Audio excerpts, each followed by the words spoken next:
It's always crappy when you have to rip up a parlay due to an injury, and that's exactly what we had to do last time around as Kevin Holland injured his rib, seemingly, against Roman Dolidze, and that rips up our Locky two-step and inevitably our Locky Trinity, which ended up losing in the first fight of the night anyway, with Tim Means getting submitted quickly by Court McGee. Very surprising to me, if I'm being honest. Let's try to get back on track here. And a reminder that I do drop these free parlays actually earlier in the week for the Patreon folks, so they're able to get in a better number than when I drop it to the public on Fridays, which is the case, as you'll see this week. And I'm pretty big for the Locky Trinity aspect of it as well.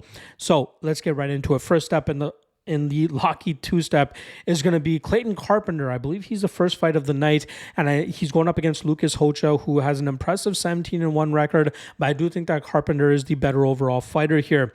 I think Carpenter will do a good enough job in terms of dealing with the striking and aggressive approach of Hocha by utilizing his wrestling advantage and his control by keeping Hocha on the ground, maybe getting his back a few times, but controlling it for the vast majority of this matchup to grind this fight out and win it on the scorecards. I feel pretty damn confident in Clayton here, and hopefully he comes through with relative ease as the first step in the Locky two-step.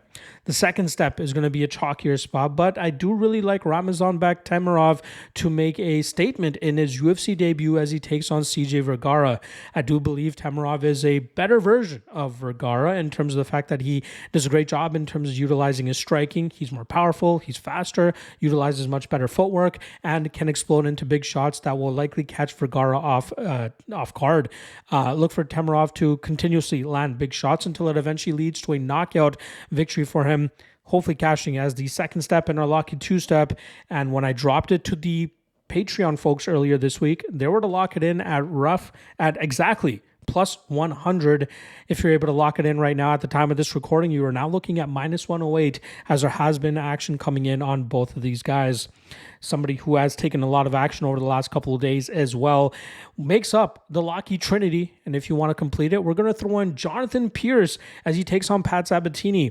Now, both of these guys normally look to take grapple-heavy approaches in their matchups, but I think we'll see Pierce do a good job in terms of utilizing it defensively, keeping Sabatini on the feet where he seems to be most uncomfortable. And from there, I think we'll see Pierce do a good job in terms of walking him down, landing big strikes, eventually breaking him, and then probably finishing him in the second or third round as Sabatini starts to slow down and continuously failing on his grapple-heavy attempts.